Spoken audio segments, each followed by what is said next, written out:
akkas jedha akka ijoollee jaallatamotti fakkeenya waaqayyoo fudhadhaa Kristos akkuma nu jaallate isinis immoo jaalalatti jiraadhaa inni aarsaa fooliin isaa tolu qalma waaqayyoof dhiyaatus godhee nuuf jedhee dabarsee of kenneera haleluuyaa inni aarsaa fooliin isaa tolu qalma waaqayyoof dhiyaatu ta'ee dabarsee of kenneera aarsaa fooliin isaa tolu dur baraka kumoofaa keessa namni cubbuu isaarraa qullaa'uudhaaf hoolaa muudaan qabne yookaan immoo hiyyeessoo maan qabne immoo gugee muudaan qabne fuudheeti aarsaa dhiyeessa ture garuu inni anaaf siniin jaallate Kiristoos Yesuus gaafa dhufe aarsaa muudaan qabne aarsaa fooliin isaa waaqayyootti tolu ta'ee dhiyaate maal jedhee nu abboome beektu ana akkan sin jaalladhe isin immoo walii keessan jaalladhaadhe haleluuyaa jaalala jechuun waan qallaali miti Kiristoos akkamitti nu jaallate utuu cubbuu keessa gangalanneerru utuu dukkana keessa jirru utuu namni waa'ee keenya beekini hunduma saadhiisa anaaf sinii fedhe aarsaa mudaan qabne aarsaa fooliin isaa tolu qalma isa qulqullaa'aa ta'e anaaf siniif jedhee dhiyaate galanni Yesuusiif haa ta'u qalma qulqullaa'aa ta'e dhiyaate maaliif nutu kan isa gufachiisu gochuu dinne nutu seera isaarra daddarbuu dinne nutu isaaf abboomamneeti miti jaalala dhugaa isa mudaan qabneen ijaanu jaallateef jaalala dhugaa isa aarsaa biraa nurraan barbaanne ijaanu jaallateef kanaaf immoo akkasumatti wal jaalachuun nutti jira galanni waaqayyoof haa ta'u akkasumatti wal jaallachuun nutti jira firoota koo akkas mudaa malee wal jaallachuu gatii malee wal jaallachuu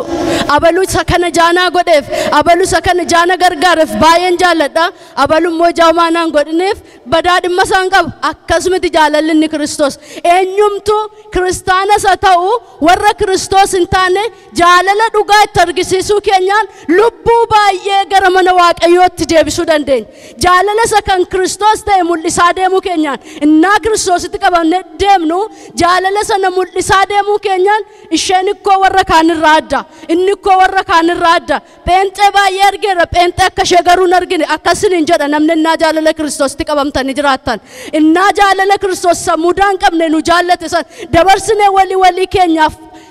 wal jaalannee wal faana jiraannu isa akkasiiti alagaaniyyuu warri Kiristoos hin beekneyyuu warra har'atti faradamee jiruyyuu kara saniin gara Kiristoositti akka dhufan gara firdii bara baraa jalaa akka isaan ba'an isaan gargaara kanaaf abboommi waaqayyoo eegnee jiraachuu waaqayyo gooftaan maccaanu haa gargaaru inni kan biraa fakkeenyi waaqayyoo nuuf kaa'e of tuulummaa jibbuudha galanni waaqayyoof haa ta'u of tuulummaa jibbuudha ololof qabuu jibbuudha waanuma fedhen amma fedhan guddatanii amma fedhan qabeenya qabaatanii amma fedhan waanumti fedhe yoo jiraate kan gooftaa Yesuus Kiristoos qulqullummaa qabu injiru biyya lafaa kanarra akka isaa qulqullummaa kan qabu akka isaa sooressa kan ta'e akka isaa waan hundumaa gochuu kan danda'u paaworii cimaa kan qabu injiru inni garuu anaaf sinii fedhee gad of deebise inni garuu anaaf sinii fedhee ulfina isaa dhiise kanaaf nutis akka nuti ulfina keenya dhiisnee isaa wajjin jiraannu barbaada galanni waaqayyoof haa ta'u Luqaas 18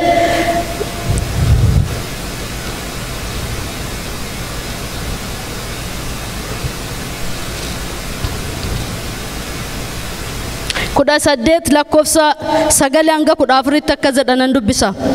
Yesuus namoota warra ofii qajeelummaatti jiraanna jedhanii of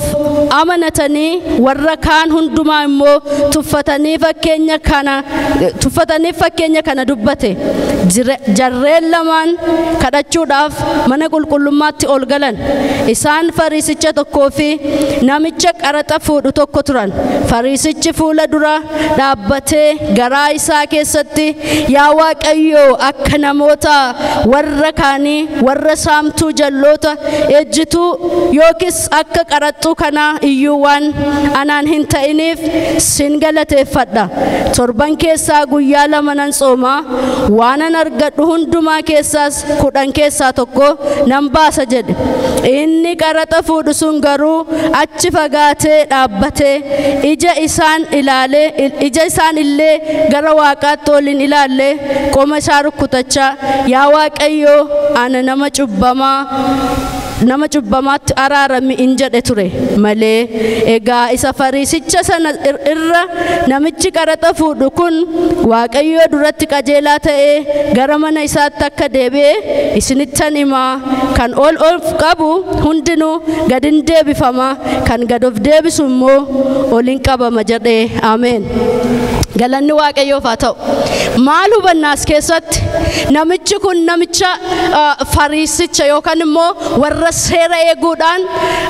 qulqullummaan argama jedhee yaadu keessaa tokko ammayyuu jira biyya keenya keessa dhagaafaa baatanii qulqullummaa argachuudhaaf waan baay'ee kan godhan jiru karaa sana qulqullummaan hin argamadhanii inni kun of tuulummaadha firoota koo hojii keenyaan qajeelummaan argannu yookaan immoo ayyaana addaa wanti nuti argannu hin jiru hojii keenya wanni nuti argannu hin jiru karaa ilma isaa Yesuus Kiristoos karaa ayyaana isaa malee galanni Waaqayyoof haa ta'u. Yeroo Kiristoositti qabamnee jiraannu wanti Waaqayyo nurraa barbaadu inni guddaan tokko of tuulummaa irraa adda baasuudha. Namichi sooressi kun yookaan immoo namichi fariisichi kun ani kurnaffaayyuu nan baasan keessa darbee wanna xixiqqisuu keessa qimamii keessa ayyuu nan baasan abishiirraa ayyuu nan kenna omaarraa wanti na hafe hin jiroodhe garuu immoo akka namicha saqaraxxuu kana waan nan gooneef akka warra saamtotaa waan nan gooneef sin galateeffadhan inni baay'ee Waaqayyoon kadhatee du'uusaati yeroo sanatti baay'ee Waaqayyoon nageessifachiisaati maaliif tola isaa lakkaa'ee fuula Waaqayyootti tola isaa lakkaa'eetti maa jira ani waan hundumaa nan godha akka seeraatti hin jiraadhan akka warra narraa barbaadamutti nan jiraadhan bakka qabeenya koo nan kennaa Sambata dhaqeetanii nan sooma nan waaqeffadha anarra mudaan tokko hin jiru dhee ofilaan garuu inni cubbamaan sun immoo gad of deebisee ol jedhee iyyuu samii ilaaluu hin dandeenye gad jedhee ani cubbamaadha namaari ani yakkamaadha namaaredha cubbuu isaa ofirratti beek garuu ayyaanni Waaqayyoo isa kamii wajjin gara mana isaatti deebi'ee isa ani cubbamaadha jedhee wajjin gara mana isaatti deebi'ee galanni Waaqayyoof haa ta'u of dhiisi Waaqayyo irratti of hin tuulin wanta qabdu hundumaa ogummaa kee yookaan immoo gochaa namaaf gootu yookaan immoo qajeelummaa sammuu kee keessatti ani qajeelaa dhattee ittiin of lakkooftu dhiisi kan Kiristoos godhe isaa ol caala waan ta'eef fuula Waaqayyoo fuulduratti kufi fuula Waaqayyoo fuulduratti gad jedh yeroo sana eebba Waaqayyoo argatta yeroo sana ayyaana Waaqayyoo argatta yeroo sana fuulli Waaqayyoo gara keetti garagara yeroo sana Waaqayyo inni karaa ilma isaa Yesuus Kiristoos nu jaallate wanta siif barbaadu hundumaa siif raawwata ati dhiisi gad jedhi fuula Waaqayyootti namatu si miidhee dhiisi namatu si gufachiisee dhiisi qajeelummaa kee lakkaa'in anutuun isaaf akkas godhu anutuun isheedhaaf akkas godhu utuun akkas ta'uu hin jedhin dhiisi Waaqayyoo irratti inni guyyaa qaba ati dhiisi gad of deebisi ulfina kee keessaa ba'i qajeelummaa kee keessaa ba'i inni humna qabu ayyaana isaatiin dhufee wal siif qixxeessa maqaan Waaqayyoo haa eebbifamu maqaan Waaqayyoo haa eebbifamu wal siif qixxeessa inni ati of dhiisi keessaa ba'i of tuulummaa dhiisi jibba dhiisi jaalala Kiristoositti qabami jaalala Kiristoos keessaan obboleessa jaalladhu jaalala Kiristoos keessaan obboleetti jaalladhu jaalala Kiristoos keessaan warra hin amanne jaalladhu inni hojii keetti darbee siif hin hojjeta utuu isa wajjin jiraattu utuu isa wajjin tarkaanfattu dhugaan siin jedha boossee naftu waan hin argeef hin jedha waan harka Kiristoos irraa nyaadhee beekuuf hin jedha hundumaa dhiisi fuula Waaqayyootti hin falmatin waa'ee keetiif hin lakkaawwatin qajeelummaa kee gaaf tokko Yesuus Waaqarraa ifa isaatiin isatti itti boosse isatti itti dadhabde isatti gangashuu dadhabde fidee dhufa Yesuus haleluuyaa Waaqayyoon hin kadhanna hin fida Yesuus sitti kenna Yesuus maal hin godha jettee dadhabde maal akkamittan bira ga'a jettee dadhabde kanas godheen dadhabe sanas godheen dadhabe jette itti dhiisi Kiristoos wajjin jiraadhu itti dhiisi Waaqayyo irratti dhiisi inni siif hin hojjeta inni seenaa kee hin geeddara inni satti gad jette satti gadi qabamte guyyaan itti ol jedhi siin jedhu hin dhufa haleluuyaa guyyaan inni itti harka kee qabee si deemsisu guyyaan inni itti seenaa kee geeddare warri kaleessa maali kun isheen turre maali kun isan turre akkamitti akkas ta'uu danda'e namni amma siin jedhutti seenaa kee geeddara Waaqayyo seenaa kee jijjiira waaqayyo ati callisiisuuf jiraadhu waaqayyoof jiraachuun biyya lafaa kanarratti aarsaa nama baasisuu danda'a yeroo muraasaaf nama boonsisuu danda'a garuu dhiisi anatu siin jedhe sagalee waaqayyootu siin jedhe dhiisi waan hin argeef hin jedha ati dhiisi bira darba obboleetti koo ati dhiisi bira darba obboleessa koo Yesuus guyyaa qaba Yesuus guyyaa qaba Yesuus guyyaa qaba hin ariifatin hin jarjarin achuma dhaabadhu waaqayyoon eegi achuma dhaabadhu guyyaa isaa eegi guyyaan ati ol jettee fuula waaqayyoo dura dhaabattu hin dhufa guyyaan ati kadhanni kee dhagahame imimmaan lakkuu buuseen ture aniyyuu irraanfadheen ture waaqayyo garuu yeroo isaatti na yaadate hin jetta hin dhufa guyyaan haleluuyaa saba keetiif guyyaan hin dhufa warratti bo'aa jirtuuf guyyaan hin dhufa maatii keetiif guyyaan hin dhufa kanan godhe sanan godhe garuu guddachuu dadhaban garuu furmaatatu dhibe garuu har'a kana gargaare boru sana gargaare jijjiiramuu dide jette guyyaan itti jijjiiramuu hin dhufa guyyaan itti geeddaramuu hin dhufa haleluuyaa waa'ee maatii keetiif hin boo'in waa'ee jireenya keetiif hin boo'in waa'ee ijoollee qabduutiif hin boo'in Yesuus guyyaa qaba wanni siin jedhu tokko jaalala Kiristoositti qabamii jiraadhu yoo gadi buutes isatti qabamii jiraadhu yoo namni si arrabses yoo namni waa siin jedhes qaawwa kee laalee namni yoo achiin si tuttuqes namichatti hin dubbatin waaqayyo irratti dhiisi ilaa waaqayyo kun maaliif ta'e laata jedhi Yesuus Kiristoos guyyaan qaawwa kee cufee isa si boosise isa si gaddisise isa hidhii si xuuccise sana sirraa cabsee ati immoo bara boo'icha kee irraanfattu hin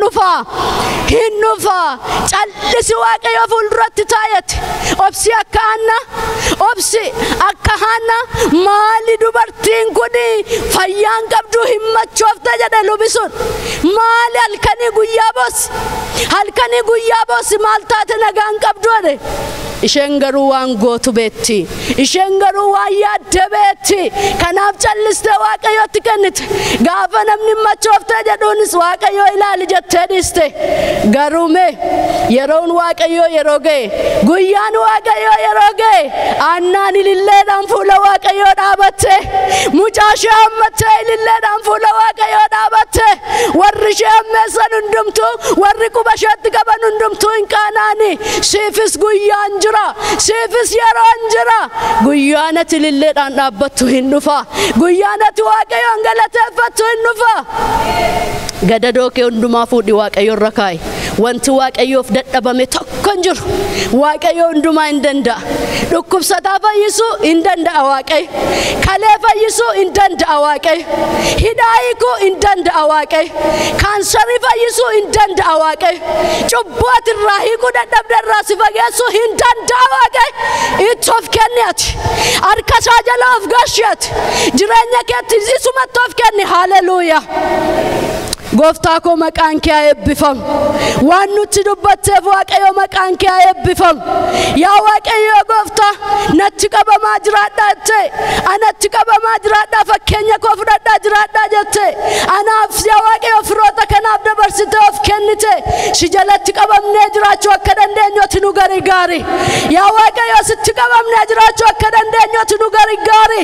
amma yaa waaqayyo saba kana keessa boo'aa kan dhufe gaddaa kan dhufe hidhaatti yaa waaqayyo taqallalame kan dhufe maqaa kee maqaa Yesuus Kiristoosin boo'aa balbala kan gad hin bahin gaddaa balbala kana gad hin bahin maqaa Yesuus Kiristoosin hidhaan hiikamu maqaa Yesuus Kiristoosin hidhaan hiikamu darbi hafuura